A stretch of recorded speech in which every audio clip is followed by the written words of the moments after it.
اچھا let's talk about it because Kasuri صاحب ہمارے ساتھ موجود ہیں، سابق وزیر خارجہ۔ قصوری صاحب شکریہ۔ قصوری صاحب بہت سے اتار چڑھاؤ ابھی تک آ رہے ہیں، پہلے بھی آئے ہیں۔ جنگی ماحول کے بعد ایک ایسا ماحول اولتو بالآخر بن چکا ہے جہاں ایران اور امریکہ کے مذاکرات ممکن ہوئے ہیں یا ہو رہے ہیں۔ سم سارٹ آف مذاکرات ابھی بھی چل رہے ہیں، کچھ پیش رفت کی خبریں آتی ہیں، پھر وہ خبریں باؤنس بھی مطلب ان کی تردید بھی ہو جاتی ہے، آتی جاتی رہتی ہیں۔ ایک پارٹی کہتی ہے پیش رفت ہے، ایک پارٹی کہتی ہے ہم تو نہیں مل رہے، ہم نے نہیں بات کرنی۔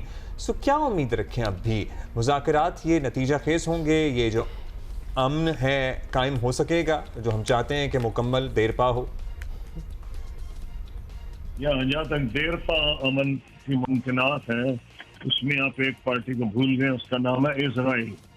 جب تک دیر پا امن، چاہے آپ کی میری جو بھی خواہش ہو، لیکن دنیا تو ریالٹی پہ چلتی ہے۔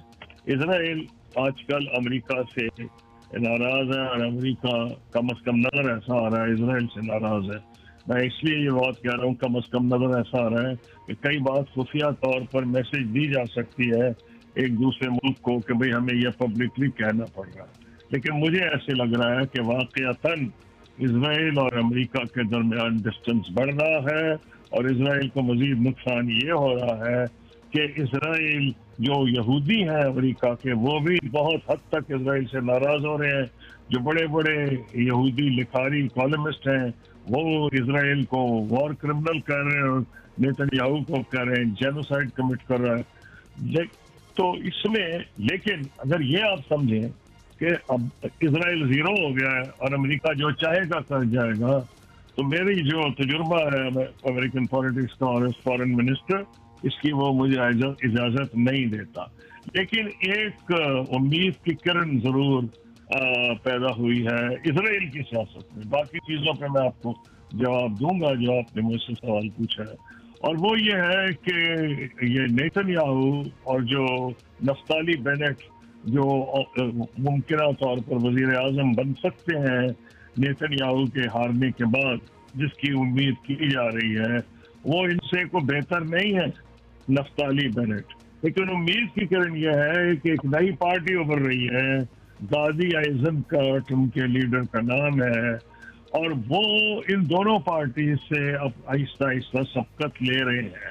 تو اسرائیل کا جو انٹرنل پالیٹکس ہے اس کا بہت اثر پڑے گا۔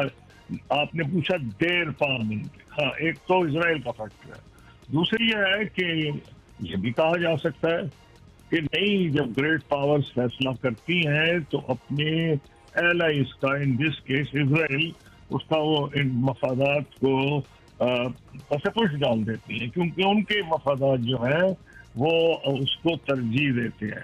ایسا ہوا بھی ہے ماضی میں، دوسری جنگ عظیم میں برطانیہ اور امریکہ جو تھے وہ ایلائز تھے، لیکن جب جنگ ختم ہوئی تو ان کے مفادات مختلف ہو گئے، اور تو اور جو برطانیہ کی پبلک تھی اس نے جو ونسٹن چرچل، جس کو پرائم منسٹر اپنے کندھے پہ سر پہ بٹھایا ہوا تھا، جنہوں نے جرمنی کی شدید مخالفت کر کے برطانیہ کو جیت تک لے کے گئے، ان کو بھی الیکشن میں ہرا دیا۔ That's right۔ اچھا قصوری صاحب یہ بتائیں کہ امریکہ کا مسئلہ بیسکلی یہ ہے کہ ٹرمپ صاحب جو ہیں ان کی سیاسی ضروریات کے تحت وہ بات بھی کرتے رہتے ہیں، ساتھ دھمکیاں بھی لگاتے رہتے ہیں، تو دونوں سائڈ بائی سائڈ چیزیں چل رہی ہوتی ہیں، لیکن یہ کافی واضح ہے کہ اب وہ آنکھ بند کر کر اسرائیل پر اعتبار کرنے کو تیار نہیں ہے۔ ونس بٹن ٹوائس شاید وہاں بھی چل رہا ہے۔ تو کیا نیتن یاہو وغیرہ ان کی جو ٹیم ہے، ان کے بڑے بڑے خواب جو ہیں وہ امریکہ کی حمایت کے بغیر پورے ہو سکیں گے؟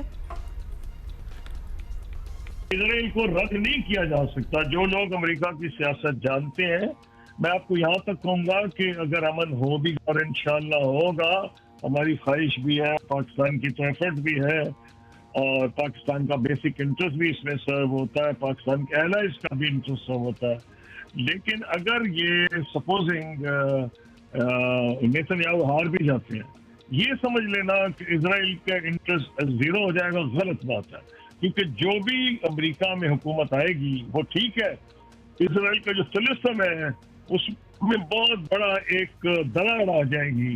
طلسم جو ہے کئی لوگ تو کہیں گے ٹوٹ گیا، لیکن ابھی بھی ان کی دونوں پارٹیز میں اتنی سپورٹ ہے کرسچن زائنسٹ کی اور جو ہے جوئش زائنسٹ، کیونکہ ان کا پیسہ بڑا ہے۔ वो सारी पार्टीज को ही फंड करते हैं, रिपब्लिकन को भी डेमोक्रेट्स को। मुझे अभी ये लग रहा है, जिसको मैंने आपको एक्सप्लेन करने की है पहले सवाल में, एक तरफ उनके जेल जाने का खतरा, वो चाहते हैं कि जंग जारी रहे, दूसरी तरफ इनकी कन्विक्शन का खतरा है कि कहीं सेनेट में अगर ये हार गए और इनकी इम्पीचमेंट हो गई तो इनका सिया पांचा हो जाएगा।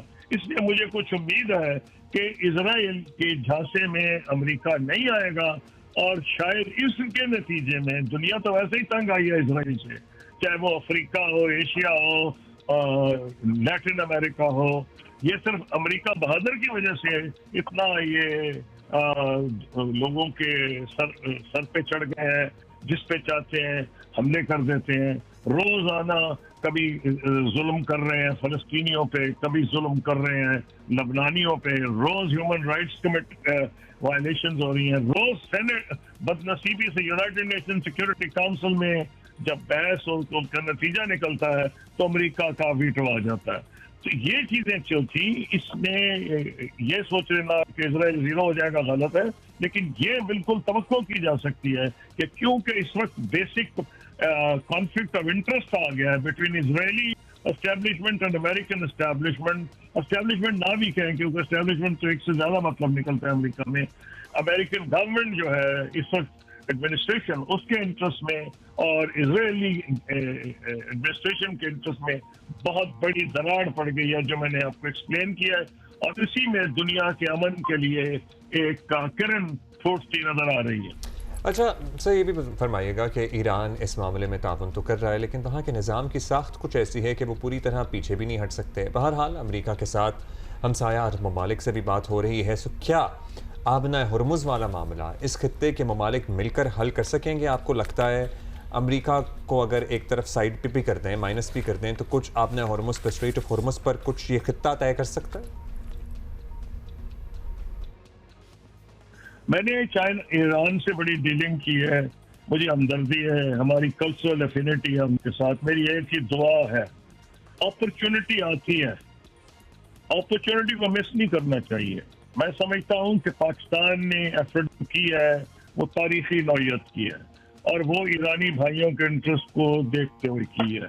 ये मानना पड़ेगा कि ईरानियन पॉलिटिकल स्ट्रक्चर में इस वक्त डिफरेंसेस हैं, और क्योंकि मैं फॉलो कर रहा हूँ इस सारे सूरत हाल को, बहुत कई दफा सख्त तनकीद की जाती है जो ईरान की मौजूदा हुकूमत है उन पे। इसका मतलब ऐसे लोग मौजूद हैं और इतनी ताकत है कि मौजूदा हुकूमत पे वो अटैक कर रहे हैं, और वो सहारा ले रहे हैं रहबर आयतुल्लाह मुज्तबा खमेनी के उस बयान में कि मुझे इस पे एतराज तो है, लेकिन सदर मुमलिकत ने मुझे ये कहा है कि ये ईरान के मफाद में है। तो उनको एक छोटी सी उसमें एक मौका मिल गया छोटा सा, कि वो ये कहते हैं कि रहबर दिल से इसके हक में नहीं। मैंने समझता हूँ कि रहबर ने बहुत दानिशमंदाना फैसला किया है।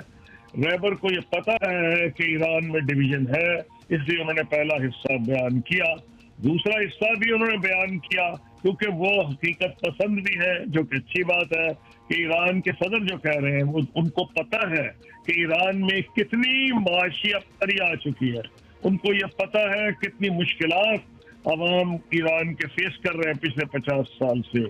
इसलिए ईरान में क्रैक्स तो हैं, ये तो बिल्कुल डिनाई नहीं किया जा सकता, लेकिन ये भी मैं समझता हूँ कि चाहे बहुत let's say extreme hard line circles जो ईरान के हैं, उनको ये तो अंदाजा है कि इसका एक ही नतीजा निकल सकता है ईरान के हक में, जो अभी तक ये जो इस्लामाबाद मेमोरेंडम ऑफ अंडरस्टैंडिंग है, इसके अलावा और निकल कोई नहीं सकता। इससे अगर आगे बढ़ेंगे तो मामलात बहुत पेचीदा हो जाएंगे।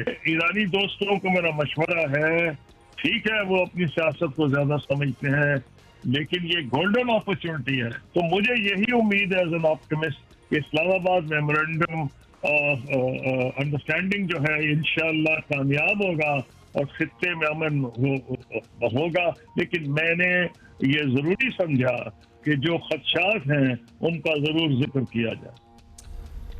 इंशाल्लाह ऐसा ही हो। खुर्शीद कसूरी साहब, thank you for us this morning कि और हम आपसे और हमारे बाकी एक्सपर्ट से इसलिए भी बात करते रहते हैं और समझते रहते हैं बिकॉज हर दिन का सिनारियो बदलता है।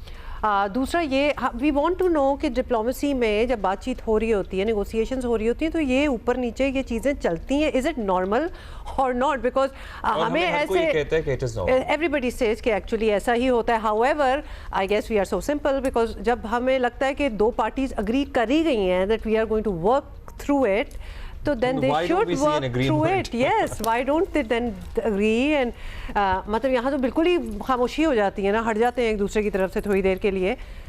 इंटेंशन है तो फिर काम करो।